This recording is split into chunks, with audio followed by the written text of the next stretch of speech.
this bill is about is giving ministers absolute control over whole swathes of legislation that impact upon our national life by cutting members of Parliament out of the process almost altogether, and the public as well. This is what the Hansard Society had to say.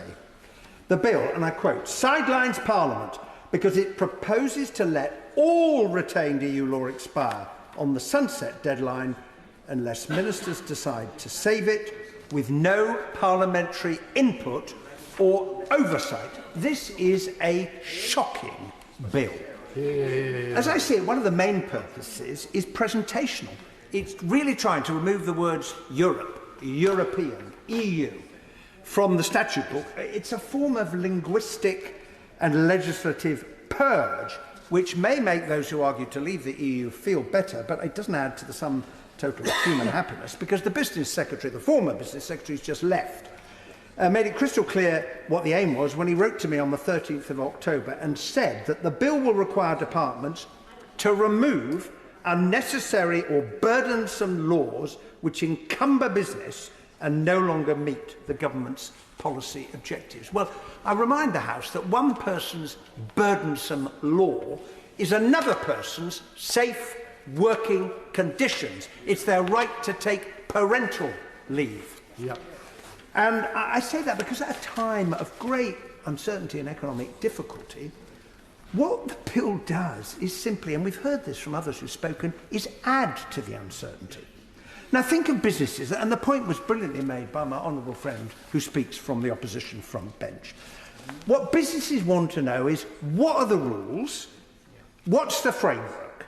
Because that knowledge provides them with certainty on the basis of which they can invest and carry out their work. And what's the government doing? It's doing the absolute opposite in this bill. It's saying to every one of those businesses and every one of the would-be investors, you know what, the laws and the regulations and the rules that are in place today, well, we just need to point out they may not be in place in the same form after Christmas 2023 if we don't get around to saving them. And I must say, I can't think of an approach more calculated to undermine confidence in the British economy and to deter would-be investors than what is doing in this bill is seeking to do. And I would just point out, we're not doing very well on inward investment. We have the lowest level of inward investment in the whole of the G7. And part of the problem is I have no idea, I don't think the government has any idea, which bits of EU law they want to scrap, which bit of law they want to amend and retain, or which bits of law they want to keep in its entirety. Now, we know there's a list, reference has been made to it.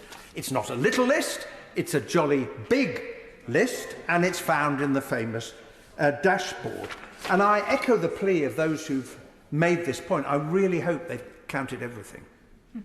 I mean, to paraphrase Lord Denning's famous phrase, now that the incoming tide of EU law has ebbed away, have ministers and civil servants searched every estuary, every river, every tributary, every salt marsh, to make sure they found all of the bits of legislation that will be subject to this bill.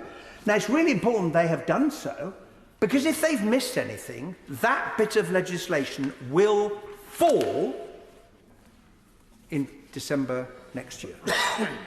It will disappear from the statute, but whether ministers wanted to do it or not.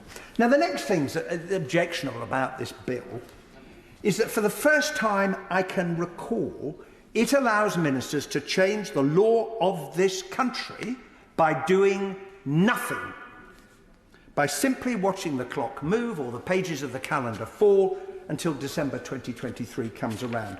And even if, I say this to members opposite, even if they agree with the aim of reviewing laws, and there's an argument to be had, it is extraordinary that ministers are asking the House to give them this power. Now, I did put to the minister who is no longer in his place, and I echo those who say he did a good job moving a bill, having come to this very, very recently, but he had no answer to the point I put to him, and I've yet to hear one in the debate, as to why ministers should be allowed to get rid of law simply by sitting on their hands.